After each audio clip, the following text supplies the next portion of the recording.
Bienvenidos a Tiempo de Gracia, Día de Salvación.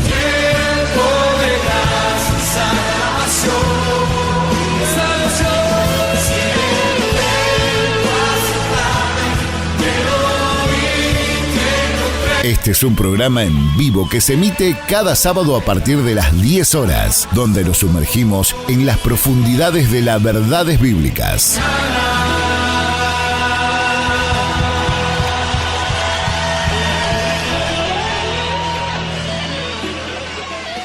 Muy buenos días, estimados oyentes, tanto amigos como hermanos que sábado tras sábado nos siguen en este espacio de estudio bíblico. Como bien saben, mi nombre es Jonás Escobar y les doy la bienvenida a este su espacio que hemos dado en llamar Tiempo de Gracia, Día de Salvación. ¿Sí? En este espacio investigamos, escudriñamos, analizamos las Santas Escrituras. Estamos estudiando, como bien saben, el libro de los Hechos, con el único propósito de admirar a la persona de nuestro Señor Jesucristo, predicar el santo y bendito Evangelio, proclamar las buenas nuevas de salvación y edificarnos, ¿no?, juntos en la palabra del Señor. Como decimos todos los sábados, siempre es nuestra expectativa, estimado oyente, que usted separe especialmente este tiempo junto a nosotros y que junto a su familia y Biblias en mano podamos sentarnos y compartir la palabra del Señor de una forma amena, desestructurada y hasta informal, podríamos decir. Y también, ¿por qué no?, invitarlos a participar en nuestro programa. Para ello estamos abriendo nuestras líneas para que usted, si así lo desea, pueda contactarse, ¿sí? Nuestro teléfono es el 2622 68 47 45. Y si quiere hacerlo a través de nuestra página de Facebook, puede entrar fácilmente como Iglesia Cristiana Evangélica Reformada. Sí, allí lo estaremos esperando para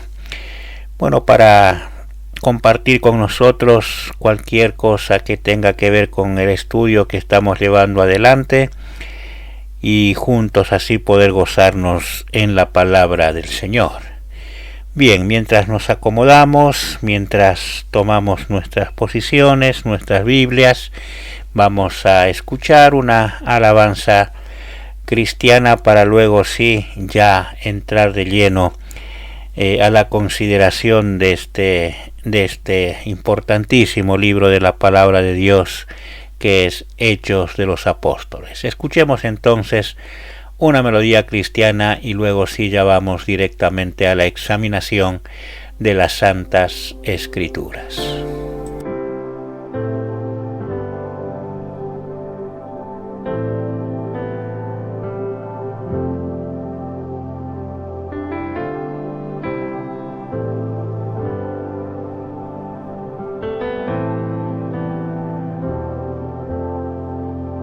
La carrera comencé cuando a Cristo confesé, en mi corazón creí que en la cruz murió por mí, me sacó de mi prisión. Hoy yo corro sin temor, solo en Él descansaré. Me hizo justo por la fe, con paciencia correré, con mis ojos solo en Él.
la salvación, todo peso dejaré, Él consumará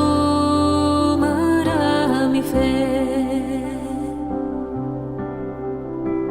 Con paciencia correré, con mis ojos solo en Él, su promesa yo creeré, el justo vivirá por fe. A la meta llegaré, a mi Salvador veré, y con Él siempre estaré, el justo vivirá por fe.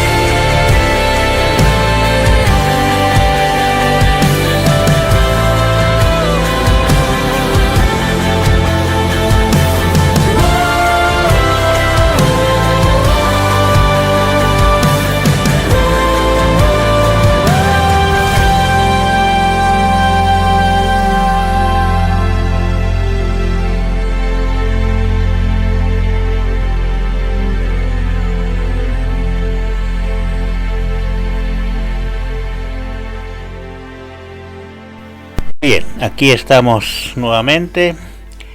Ahora sí, abrimos nuestras Biblias allí.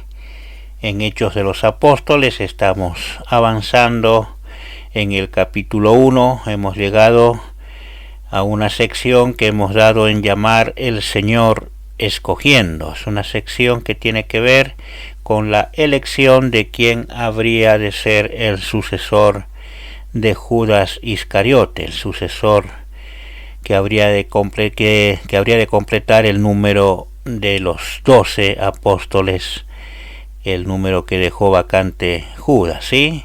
Esta escritura corresponde a Hechos capítulo 1 y va del versículo 15 en adelante, así que les invito a que busquemos allí Hechos capítulo 1. Vamos a leer entonces esta porción, ¿sí? El versículo 15 dice de la siguiente manera. Les recuerdo que para este estudio estamos tomando sí, la Biblia versión, la Nueva Biblia de las Américas.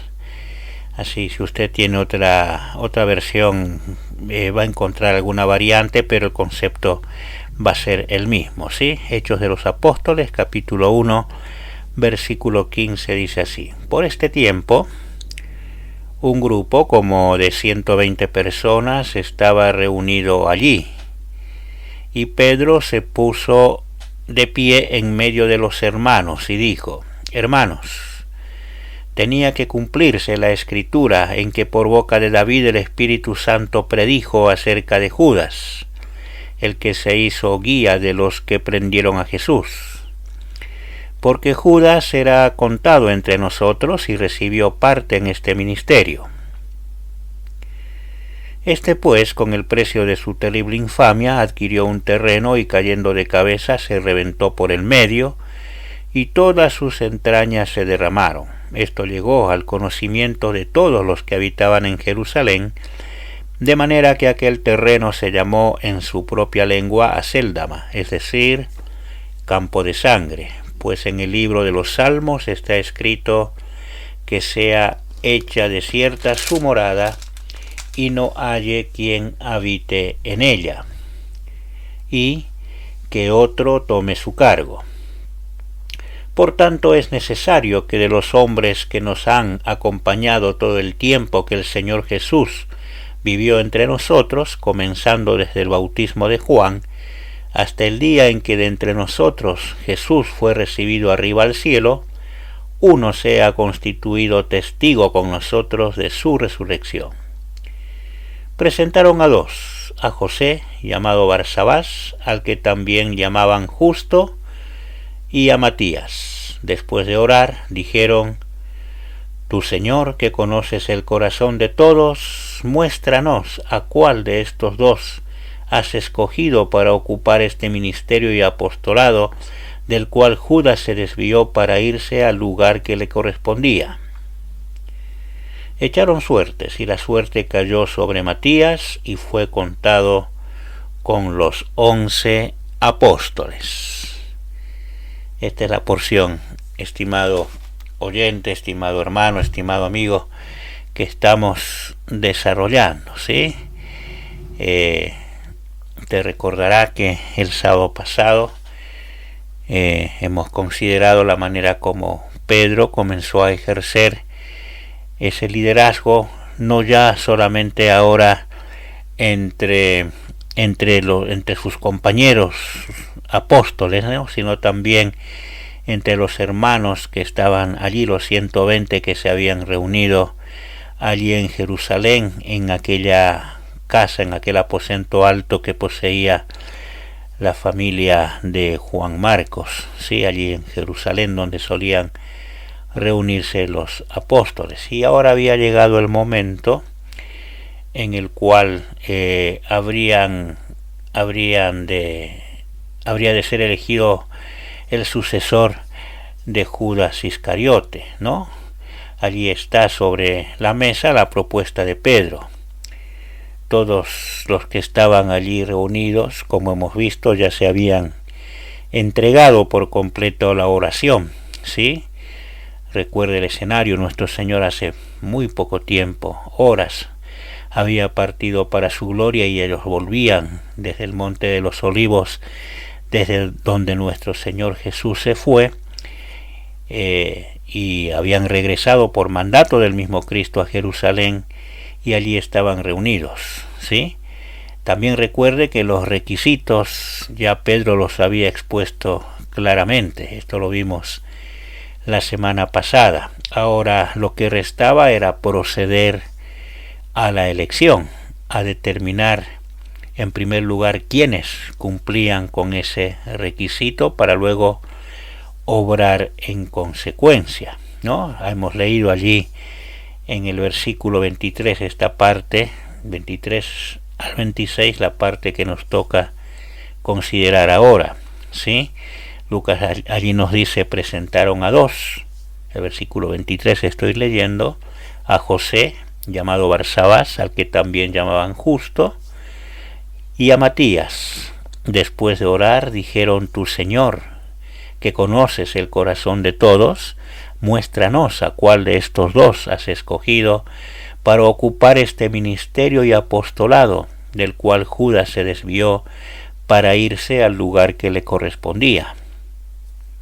Esa fue la oración de nuestros hermanos. Lucas continúa diciendo en el 26: echaron suertes, y la suerte cayó sobre Matías, y fue contado con los 11 apóstoles, ¿sí? Fíjese que ya presentada la propuesta de Pedro, con los requisitos y condiciones allí ya expuestos también sobre la mesa, lo que restaba ahora era identificar a quienes, ¿no?, dentro de los 120 hermanos allí reunidos, quienes eran los que reunían, valga la redundancia, ¿no?, estos requisitos que bajo dirección divina Pedro los había expuesto con total claridad. No era arbitraria el obrar de Pedro, él estaba obrando después de haber estado entregado por completo a la oración y después de haber expuesto con las escrituras, verdad, esa propuesta. Y aquí tenemos que tener otra cuestión en cuenta. Nosotros, si nos ponemos a observar panorámicamente esta escena que nos está mostrando Lucas, nuestros primeros hermanos estaban todos juntos, reunidos en aquel aposento alto, luego de haber sido testigos, ¿no?, de un hecho impactante y singular también, la ascensión de nuestro Señor a su gloria. Y Cristo mismo les había ordenado que regresaran al lugar, o sea, del lugar donde se produjo ese ascenso a su gloria, allí en el Monte de los Olivos, que regresaran a Jerusalén, porque allí, en no muchos días más precisamente 10 días, habría de cumplirse la promesa de la venida del Espíritu Santo y obviamente el consecuente nacimiento de la Iglesia. Nuestros hermanos entonces están allí, expectantes, ¿no? Entregados a la oración, como hemos leído. Y en el caso puntual de Pedro, él estaba enfocado en su oración sobre la cuestión del vacío dejado por Judas, ¿no? De esa vacante. Y Biblia en mano, buscando la guía del Señor sobre este tema tan fundamental que lo tenía consumido a Pedro y que debía resolverse antes de la venida del Espíritu Santo. ¿Sí? Pedro busca la voluntad del Señor precisamente a través de la oración y dependiendo de su palabra, como se tiene que hacer. ¿Sí? Eso es una cuestión que nos tiene que servir incluso a nosotros hoy en día de ejemplo para tomar cualquier determinación que afecte a la Iglesia de Cristo, ¿no? Y obviamente cuando se obra de esa manera, el Señor contesta y Él revela su voluntad. Y una vez clarificado el tema, Pedro, asumiendo ese rol protagónico y de liderazgo entre los apóstoles y sus hermanos, y podemos decir incluso que comenzando de alguna manera con este hecho puntualmente su ministerio apostólico, ya con nuestro Señor en su gloria, Pedro se pone de pie y presenta sus argumentos, como hemos señalado, con sólidas bases bíblicas, ¿no? Y expone los requisitos que debía reunir quien habría de tomar el cargo dejado vacante por Judas Iscariote. Esos requisitos que bien podríamos resumir en 3 puntos, ¿no? A saber, ¿no? Quién habría de sumarse a los 11 como apóstol. Usted recuerda que esto lo hemos señalado la semana pasada. En primer lugar, debía ser un hermano varón, ¿verdad? Este concepto ya lo hemos desarrollado. En segundo lugar, debía ser alguien que, al igual que los apóstoles escogidos por el Señor durante su ministerio terrenal, alguien que dejó literalmente todo para seguirle, ¿no? Y al mismo tiempo haber tenido el privilegio de establecer una relación tan cercana e íntima con nuestro Señor como la del resto de los apóstoles, ¿no? Pedro lo dijo con esa frase: tenía que ser alguien que entraba y salía entre nosotros, es decir, alguien que era parte de ellos, ¿no?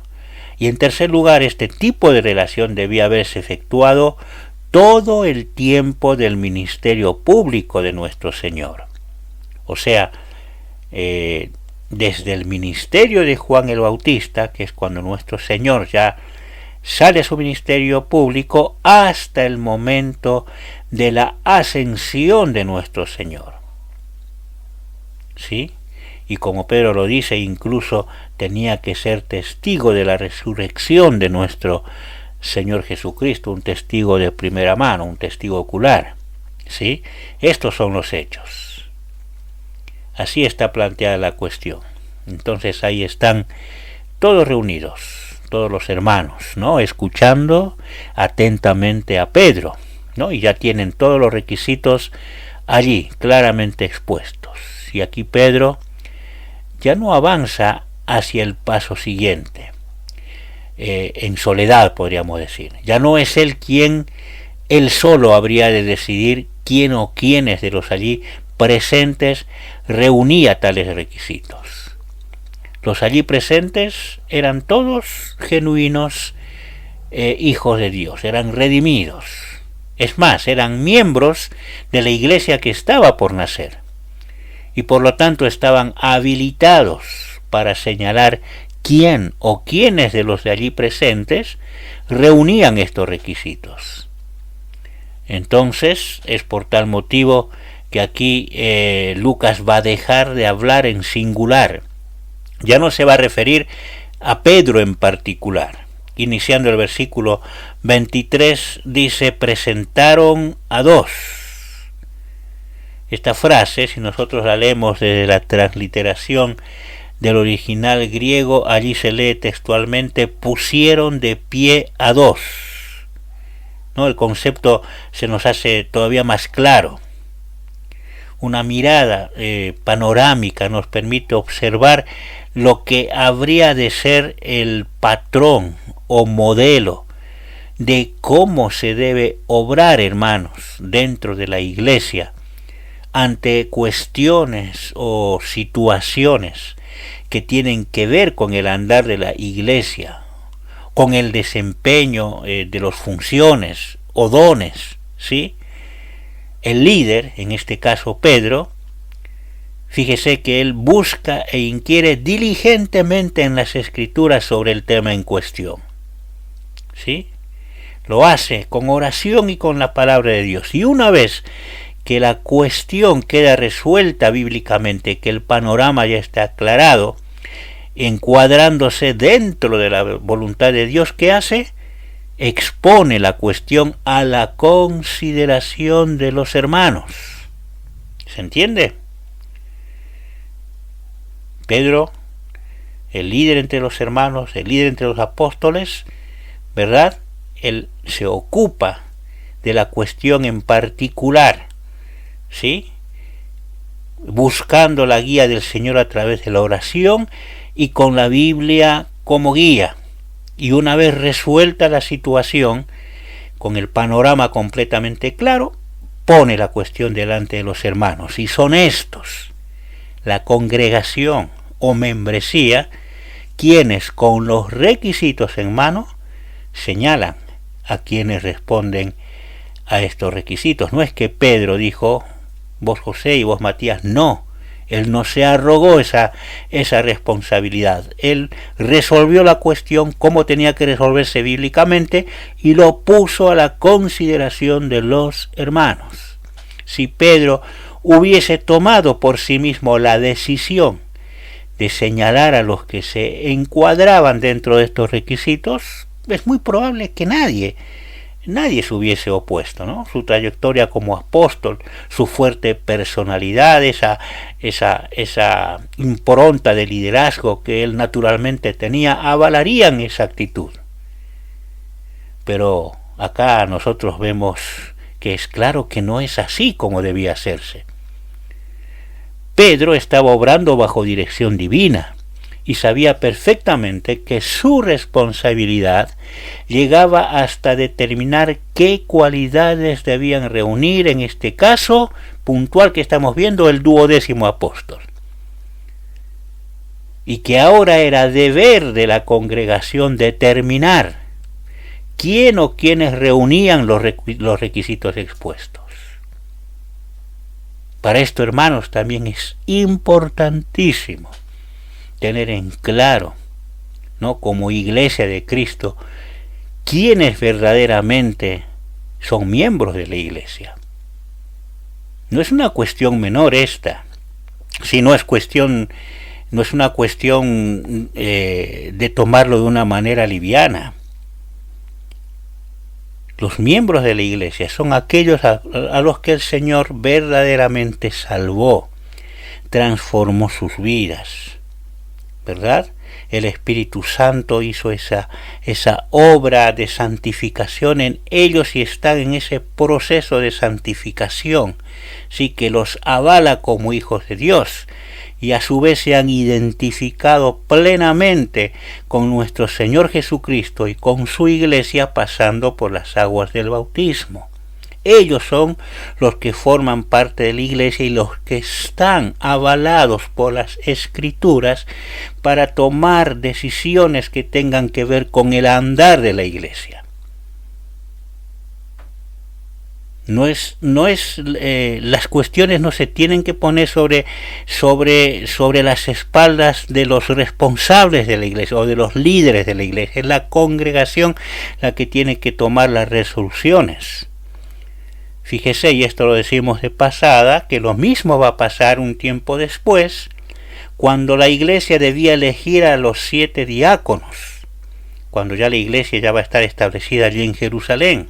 Esto lo vamos a ver un poquito más adelante, pero nos vamos a dar cuenta que este patrón se va a seguir desarrollando de la misma manera, ¿sí? Y como venimos señalando, esta es otra de las muchas formas prácticas, ¿no?, que presenta el libro de los Hechos para mostrarnos conceptos teológicos determinantes, conceptos que la Iglesia tiene el deber de seguir practicando, ¿sí? Siempre que para el correcto andar de la Iglesia se requiera delegar responsabilidades para el ejercicio de algún don dentro de la Iglesia, es deber de los que lideran, de los que el Señor puso como líderes responsables adentro de la Iglesia, orar y buscar la guía del Señor en las Santas Escrituras. Allí están expuestos todos y cada uno de los requisitos a reunir para cada ejercicio de los dones. Y una vez teniendo plenamente en claro todo lo referente a la cuestión que se está tratando, tal como hizo Pedro, se debe trasladar a la membresía tales requisitos para que el Señor, a través de ellos, señale a quienes deben ejercer los dones requeridos. ¿Sí? Así estaba, hermanos, por comenzar a andar la Iglesia. Desde el principio ya se nos muestra eso. Y así continuó, como hemos dicho. Y así tiene que ser hasta que nuestro Señor Jesucristo vuelva otra vez y arrebate a su Iglesia. ¿Sí? Eso no lo tenemos que perder de vista si verdaderamente queremos ser una Iglesia, que verdaderamente la cabeza es Cristo. ¿Sí? Entonces, y con los requisitos expuestos por Pedro, y como dijimos, trasladado, como nos está diciendo Lucas, a la consideración de los hermanos, estos, los hermanos, concluyen que son solamente 2 de los allí presentes los que se encuadran dentro de estos requisitos, ¿no? Y los identifican, obviamente, los señalan. O como dice, ¿no? Esa frase, y desde la transliteración del original griego, los ponen de pie en medio de toda la congregación, ¿no? Y fíjese que el primero que nombra Lucas es un hermano llamado José, que también era llamado Barsabás, que es una especie de apellido, podríamos decir, si queremos llevarlo a la época nuestra, y al que habían apodado Justo, el sobrenombre que le habían puesto los hermanos, ¿sí?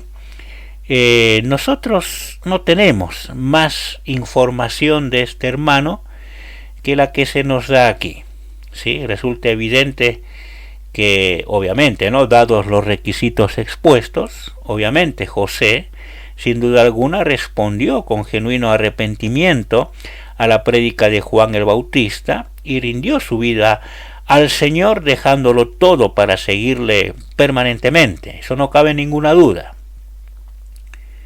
Y este apellido, ¿no?, Barsabás, nos lleva a concluir que era hijo de un tal Sabás y muy probablemente hermano de otro cristiano llamado Judas, enviado oportunamente junto a Silas, ¿no?, para respaldar el ministerio de Pablo entre los gentiles, un hecho que encontramos allí en este mismo libro en el capítulo 15, ¿sí? Y el sobrenombre que le pusieron los hermanos, Justo, sin duda alguna, ¿no?, nos habla también que su testimonio personal era en verdad importante, ¿no?, dentro de la comunidad de los hermanos, ¿sí? El segundo que nombra Lucas es Matías, lo ve allí, ¿verdad? Matías, el otro que reunía las cualidades presentadas por Pedro, los requisitos, y al igual que José, no tenemos otra información que la que se nos brinda aquí. La palabra del Señor no nos habla más de Matías, es decir, y dados los requisitos, Matías era otro hermano que había rendido su vida al Señor gracias al ministerio de Juan el Bautista. Era uno de los requisitos, era ese. También dejó todo para seguirle y estableció obviamente un vínculo íntimo con nuestro Señor, como lo hicieron el resto de los apóstoles. Acompañó a nuestro Señor permanentemente, siendo un testigo, ¿no?, de primera mano de todo el despliegue de señales y prodigios que hizo nuestro Señor durante su ministerio terrenal, también de las enseñanzas, recibió las enseñanzas que de manera personal impartió nuestro Señor tanto en público como en privado, y también obviamente fue un testigo de primerísima mano de la resurrección y el ascenso de nuestro Señor a su gloria.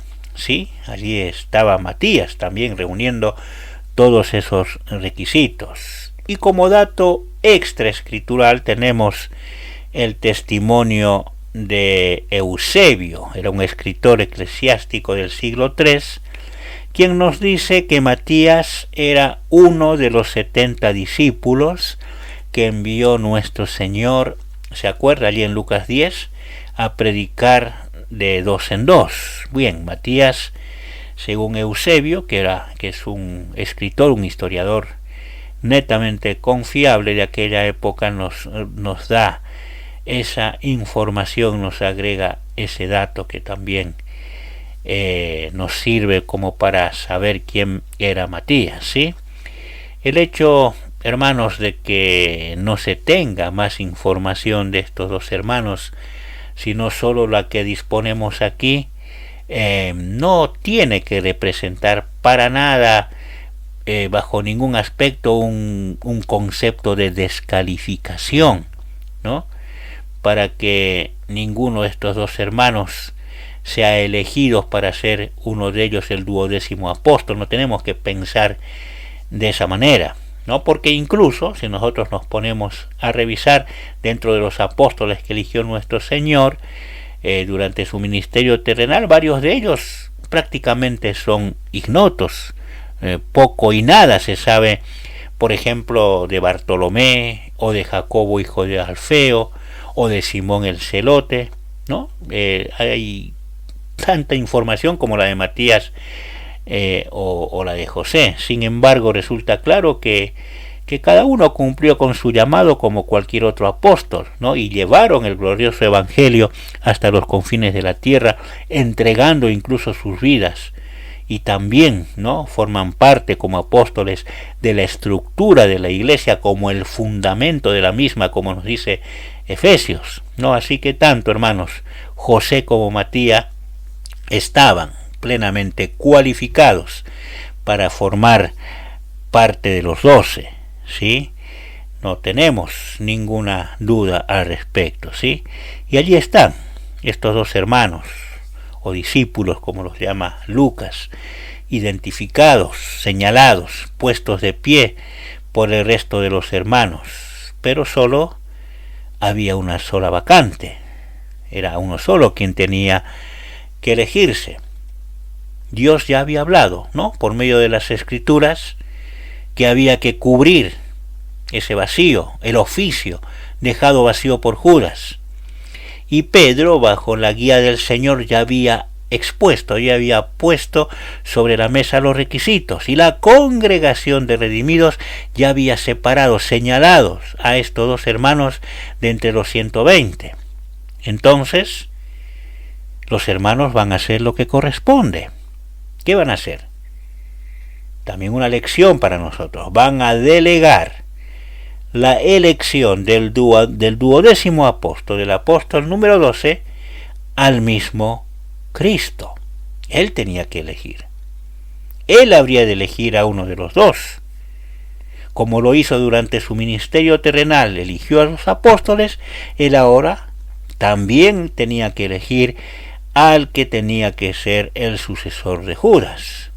Pero él obviamente ya no estaba en persona entre ellos.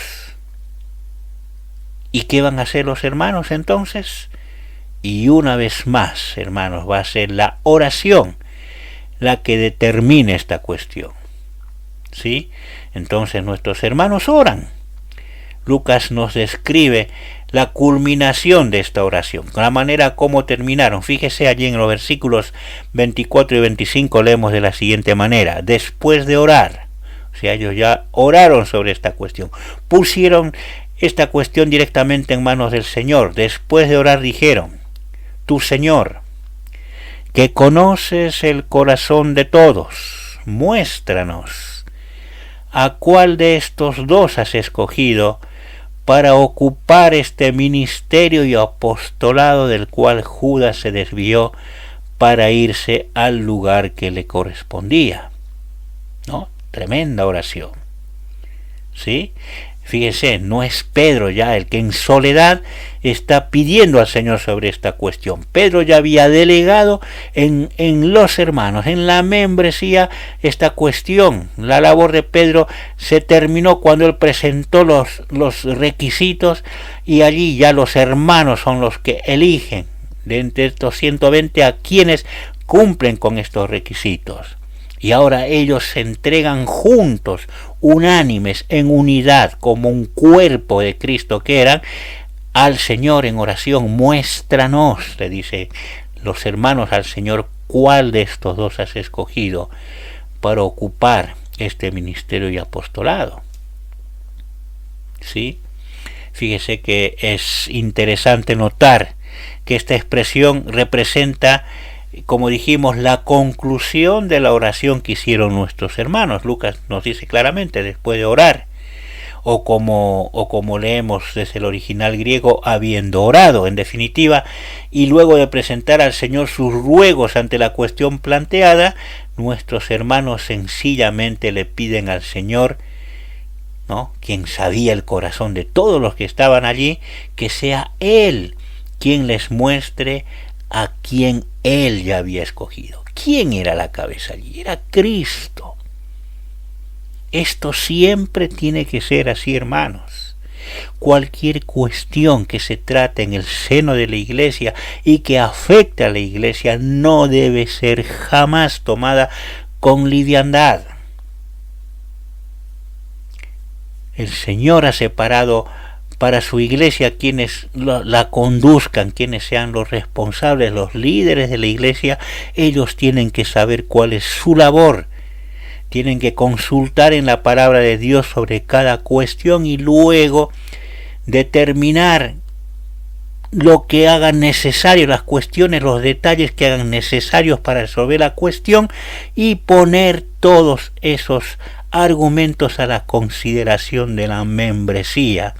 Y los miembros de la iglesia juntos, unánimes, tienen que elevar la voz al Señor en oración y decirle: Señor, tenemos esta cuestión, sé tú quien la resuelva. Así tiene que ser, hermanos.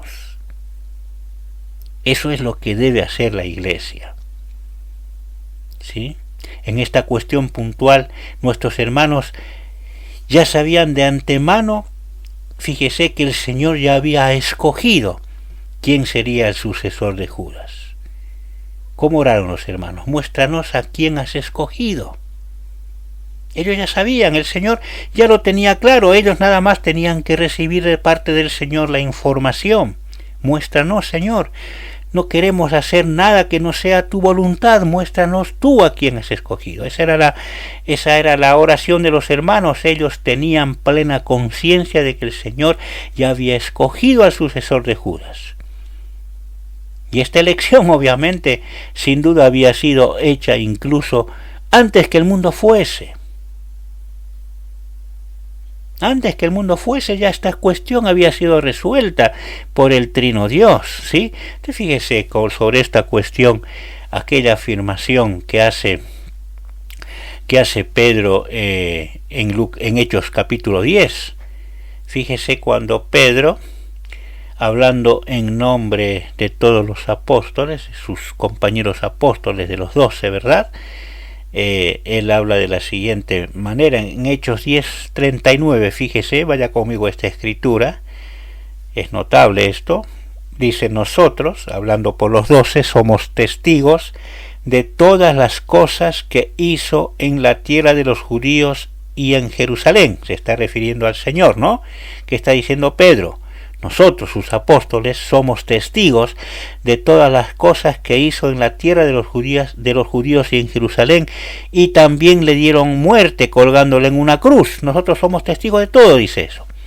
Pero Dios lo resucitó al tercer día e hizo que se manifestara, que se mostrara, no a todo el pueblo, sino a los testigos, fíjese esta porción, que fueron escogidos de antemano por Dios, es decir, a nosotros que comimos y bebimos con él después que resucitó de los muertos. Esto es notable. Esto es notable. ¿Por qué? Resulta obvio que Pedro, cuando está pronunciando estas palabras, como dijimos, está hablando, ¿no?, en nombre de los 12. Allí ya está Matías, estamos ya en Hechos capítulo 10, ya está Matías incluido allí entre los 12. ¿Y qué está haciendo Pedro? Está afirmando nada más y nada menos lo mismo que nuestros hermanos en aquel aposento alto están expresando en su oración. Es decir, que Dios ya tenía escogido a quien habría de sustituir a Judas. Notemos que hablando de los 12, ¿qué dice Pedro? Y ya no está Judas ahí, está Matías. Cuando decimos de los 12, estamos hablando de Matías incluido. Dice, los testigos que fueron escogidos, ¿qué dice? De antemano por Dios. Y aquí el contexto nos hace concluir que la referencia es a Dios el Padre, al que hizo resucitar a Dios el Hijo. Por lo que esta elección de la que Pedro habla no es la que hizo nuestro Señor puntualmente durante su ministerio terrenal, sino que se extendía ¿a dónde? A la eternidad pasada. ¿Qué hizo nuestro Señor?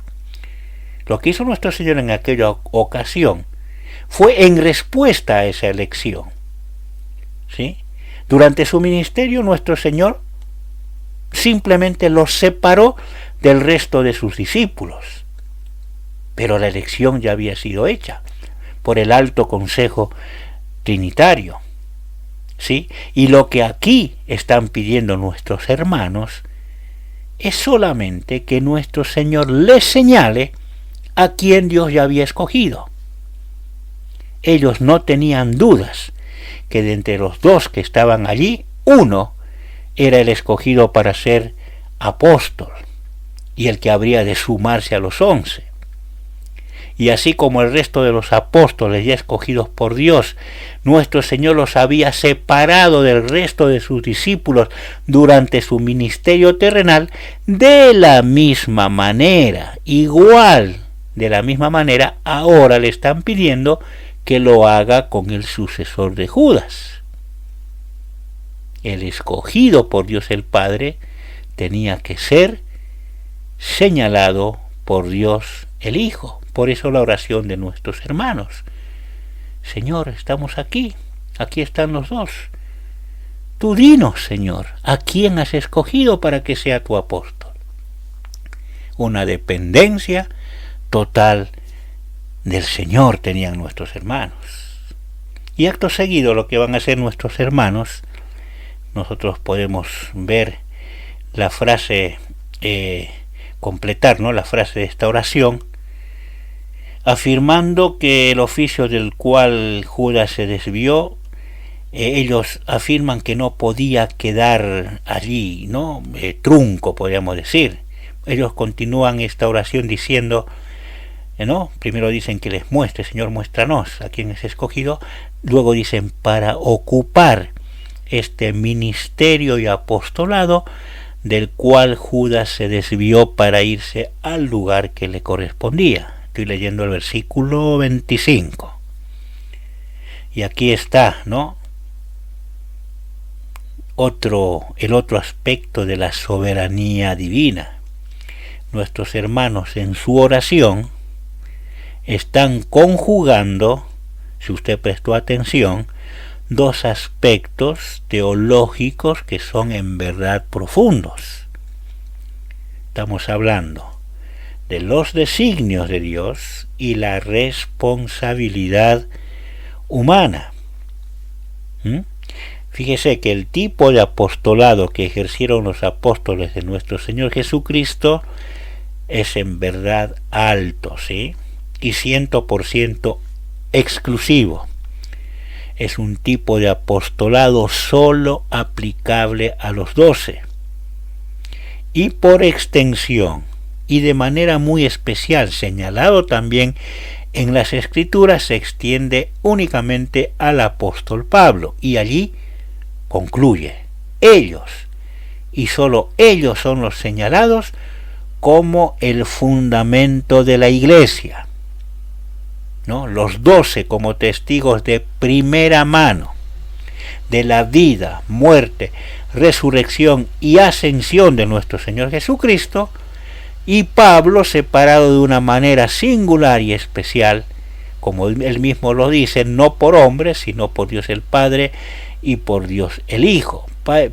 Pablo en ningún momento, una escritura ya leímos en las semanas anteriores, ¿verdad? Él reconoce tácitamente, implícitamente reconoce, ¿verdad?, a los 12 apóstoles, con Matías ya incluido entre ellos, y él también a su vez reconoce que su apostolado es un apostolado especial, ¿no?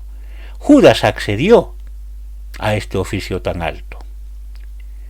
Él, tal como nuestros hermanos están afirmando en su oración, ocupó, podríamos decir de manera transitoria, este ministerio y apostolado cuando fue separado por nuestro Señor, pero a su vez fue Judas mismo, bajo su sola responsabilidad, quien se desvió de este apostolado.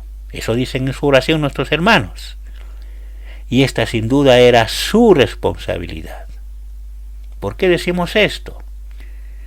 Porque Judas, hermanos, gozó de los mismos privilegios y bendiciones que gozaron el resto de los apóstoles. Él estuvo físicamente tan cerca de nuestro Señor como lo estuvieron ellos. Incluso fue testigo de primera mano de todo el despliegue del poder que certificaban a nuestro Señor Jesucristo como el Mesías prometido. Y Judas también escuchó cada enseñanza de nuestro Señor, incluso en muchos casos las explicaciones que en privado hacía nuestro Señor de varias de sus enseñanzas y de sus parábolas. No cabe ninguna duda que nuestros hermanos tienen razón cuando estaban orando de esta manera. Judas fue quien se desvió. Fue su entera responsabilidad. Él no va a poder argumentar en el día del juicio absolutamente nada que objete su condenación. Pero también y de manera paralela está la otra verdad, la de la soberanía divina. Nuestros hermanos lo expresaron en la frase para irse al lugar que le correspondía, haciendo obvia referencia, ¿no?, a la condenación eterna. Porque si bien Judas estuvo físicamente cerca del Señor, nunca su corazón había sido regenerado. Él siempre perteneció al diablo, eso lo dice Juan capítulo 6, versículo 70, sin eufemismo, lo dice directamente. Judas siempre obró de acuerdo a sus pecaminosos deseos, ¿no? Podemos decir que llegó al sumum de estos, traicionando a nuestro Señor Jesucristo y terminando su vida en esta tierra de la manera más horrible, para finalmente irse a su lugar definitivo, a la condenación eterna. Tan imaginable o tan inimaginable, podemos decir, es lo horrendo de la condenación de Judas, que nuestro mismo Señor dijo de él, ¿se acuerdan? Mateo 26, 23, ay de aquel hombre por quien el Hijo del Hombre es entregado, mejor le fuera ese hombre no haber nacido. Fíjese esta expresión de nuestro Señor. Y él está hablando acá del terrible peso de condenación que cayó sobre Judas Iscariote. Ay de aquel hombre, dice, mejor le fuera a ese hombre no haber nacido. Y aquí, hermanos, debemos detenernos por un momento, ¿no?, y prestar suma atención a esta oración que elevaron nuestros primeros hermanos al Señor. Observemos que esta oración, dado esto que hemos dicho, ¿no?, tiene un alto contenido teológico. ¿Qué conclusión nos entrega esto? Resulta por demás claro que ellos estaban familiarizados con las altas doctrinas bíblicas y a la vez tenían presente las gloriosas enseñanzas que nuestro Señor Jesucristo pronunció durante su ministerio terrenal. Ustedes se acuerdan que nuestro Señor en una oportunidad había dicho: si permanecen en mí. ¿Se acuerdan de esa frase? Juan 15:7. Y mis palabras permanecen en ustedes. ¿Qué dijo el Señor? Pidan lo que quieran y les será hecho. Esta afirmación de nuestro Señor Jesucristo, hecha en el marco de una instrucción sobre el genuino cristianismo, aquel que lleva fruto como consecuencia de permanecer en Cristo, es una promesa en verdad grandiosa que nuestros primeros hermanos están poniendo en práctica. Si permanecen en mí y mis palabras en ustedes, ¿qué dijo el Señor? Pidan lo que quieran, oren a mí, pídanme lo que quieran. Y nuestros hermanos estaban haciendo eso. Estaban permaneciendo en el Señor, comunión íntima a través de la oración, dependencia de Él a través de su palabra, como lo estaba haciendo Pedro. Y la promesa del Señor es: pídanme lo que quieran, les será hecho. Estaban respondiendo a esa promesa. El Cristo de Dios personalmente está prometiendo a los verdaderos redimidos, aquellos que han sido limpiados a través del Evangelio, ¿sí? En el contexto dice: ustedes ya están limpios por la palabra que les he hablado. Estoy refiriéndome a Juan capítulo 15. En el contexto del versículo 3 dice eso. Y les dijo previamente que todo cuanto pidan les será hecho. ¿Estaba nuestro Señor Jesucristo haciendo una arriesgada promesa a los suyos? ¿Él verdaderamente estaba dispuesto a conceder todo aquello que ellos pidan a través de sus oraciones? Es obvio que nuestro Señor jamás haría una promesa que no estaría dispuesto a cumplir. Él no es hombre para que mienta, dicen las Escrituras. Él lo que dice hace. Pero también resulta obvio que nada de lo que salió de sus labios fue apresurado o pronunciado por alguna emoción circunstancial. Entonces, al hacer esta promesa, Él lo está haciendo con toda la intención y la fuerza de querer cumplirla y de cumplirla efectivamente. Pero como toda promesa, esta también lleva un condicionante. Y en este caso puntual, ¿cuál es? El cumplimiento de esta promesa, como nos estamos fijando, ¿sí?, está supeditado a que tanto Cristo como las palabras de Cristo tenían que estar de manera permanente en quienes redimió y quienes están pidiendo. Y si esto es verdaderamente así, nada que esté fuera de la voluntad de Dios y traiga gloria a su nombre pedirán en oración los suyos.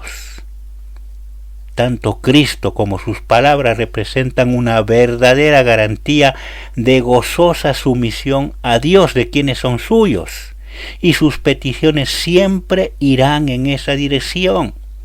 Jamás serán peticiones que se enfoquen en intereses personalistas.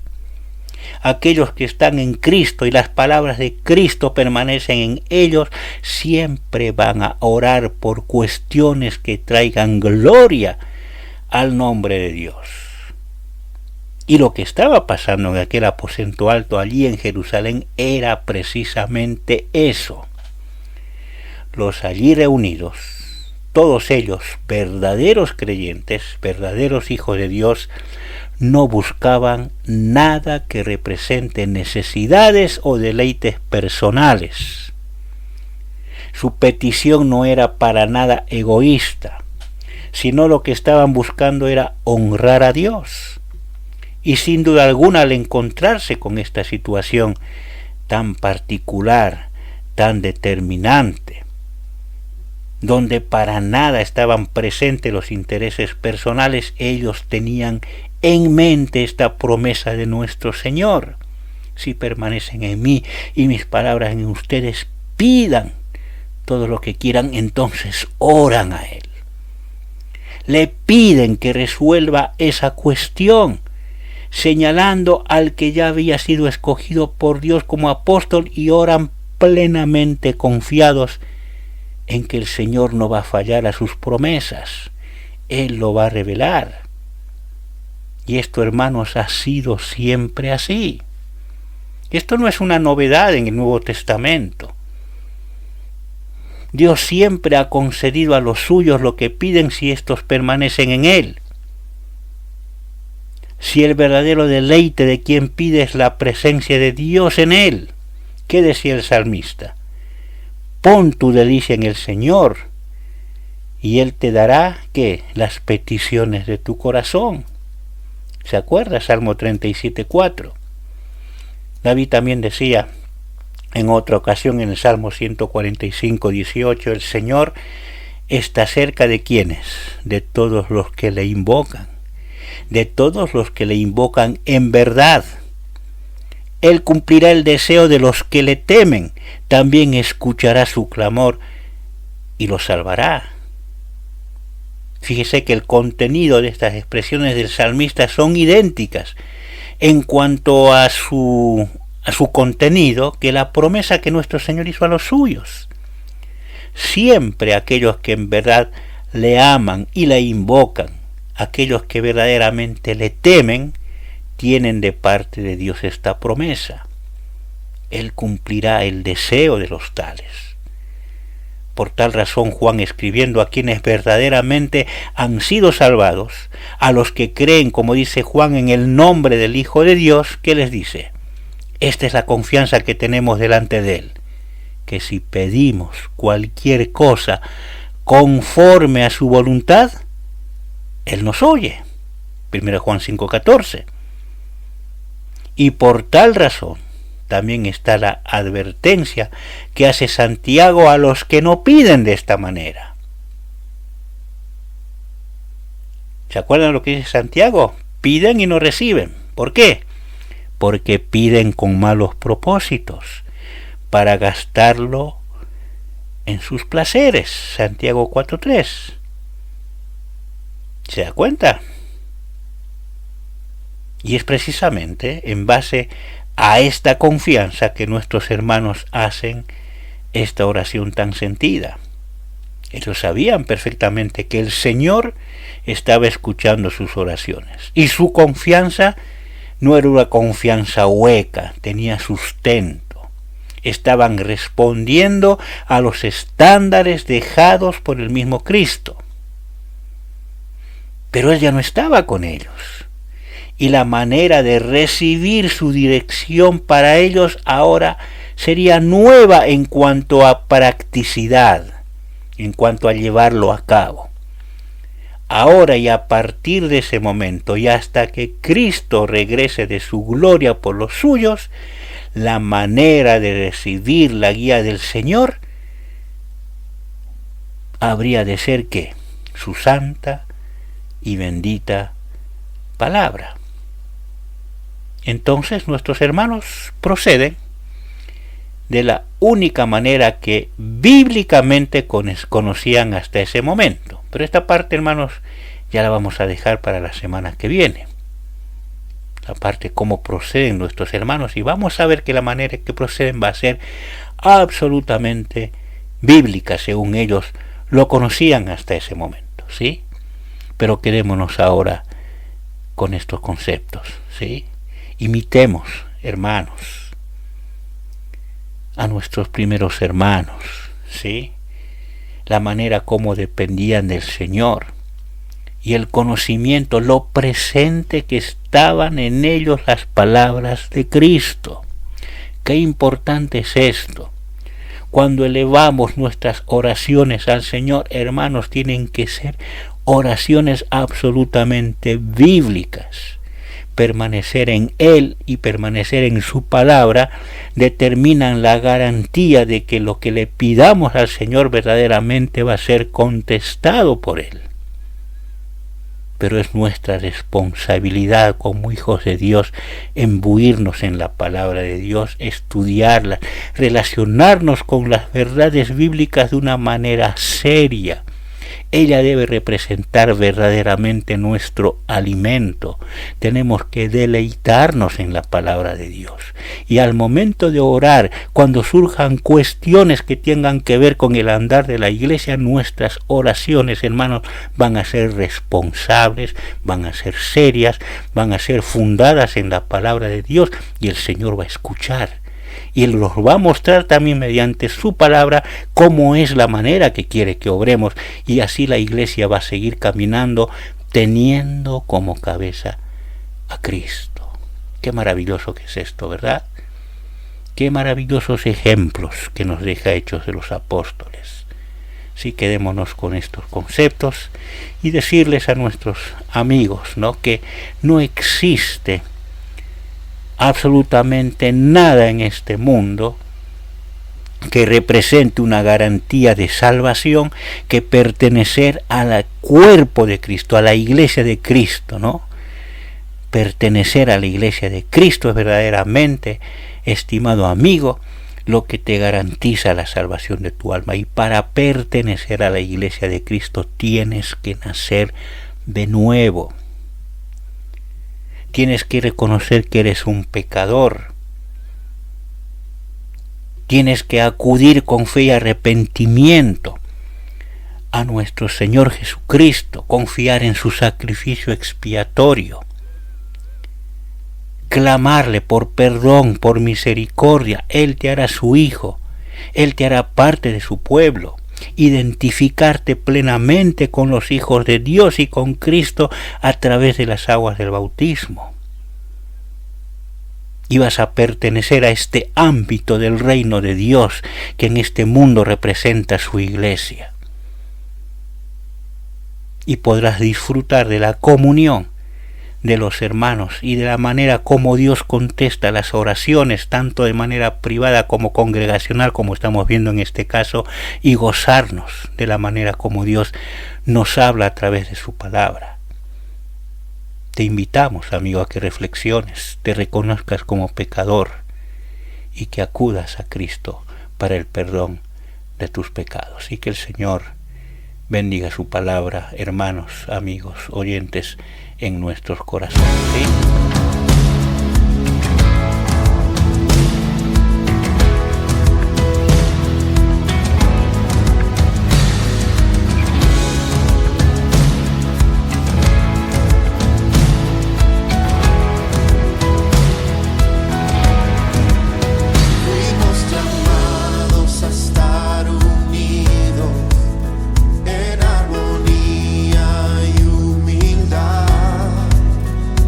Gracias.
Estás en Tiempo de Gracia, Día de Salvación. Y así concluimos otro episodio, ¿no?, de este espacio de estudio bíblico que tenemos los días sábados a partir de las 10 de la mañana y que se conoce como Tiempo de Gracia, Día de Salvación, ¿sí?, que se transmite todos los sábados, como dijimos, a las 10 de la mañana en esta su emisora Radio Gracia y Verdad. Nos resta, estimado oyente, estimado amigo, invitarle a que pueda asistir a nuestras reuniones congregacionales donde enseñamos la palabra del Señor, donde compartimos el santo y bendito Evangelio, ¿sí? Puede hacerlo si usted vive acá en la zona del Valle de Uco, aquí en la ciudad de La Consulta, en el departamento de San Carlos, o si está por el lado de Mendoza, por el lado de Ciudad Mendoza, tenemos allí también un testimonio en el departamento de Maipú. En cualquiera de los dos lugares usted puede acercarse a nuestras reuniones de enseñanza congregacional que se realizan los días domingos a partir de las 10 de la mañana. Si quiere hacerlo, no tiene más que comunicarse con nosotros. Nuestro número es el 26 22 68 47 45. Se lo repito para que tome nota. 26 22 68 47 45. Gustosos sabremos de atenderlo y explicarle la manera cómo llegar al lugar donde exponemos la palabra del Señor. Y dicho sea de paso, también queremos decirle, que estimado amigo, que no levantamos ofrenda. Nosotros no levantamos ofrenda en nuestras reuniones de enseñanza congregacional. No nos interesa para nada su dinero, ¿sí? No vamos a proceder a ningún tipo de manipulación para hacer que deje algún dinero en nuestra iglesia. No es ese nuestro propósito. Simplemente lo que queremos es predicarle el Evangelio, señalarle la cruz de Cristo y decirle la necesidad que usted tiene de salvación y la vida eterna que hay en Cristo Jesús, ¿sí?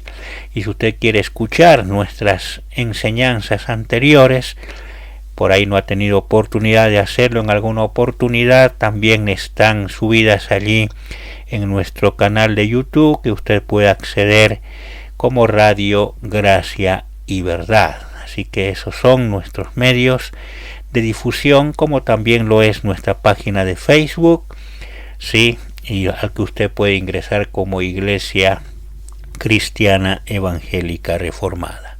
Por mi parte, los saludo con amor en Cristo y será hasta el próximo sábado en este su espacio, Tiempo de Gracia, Día de Salvación.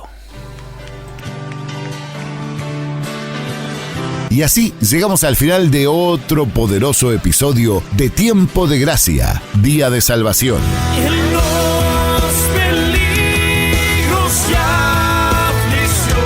Esperamos que este tiempo dedicado al estudio de las verdades bíblicas haya sido de bendición y edificación para tu vida. Mientras subía, tú me buscaste, me encontraste. Que la gracia y la paz de nuestro Señor Jesucristo estén contigo siempre. Hasta la próxima semana, cuando nos volvamos a encontrar en Tiempo de Gracia, Día de Salvación.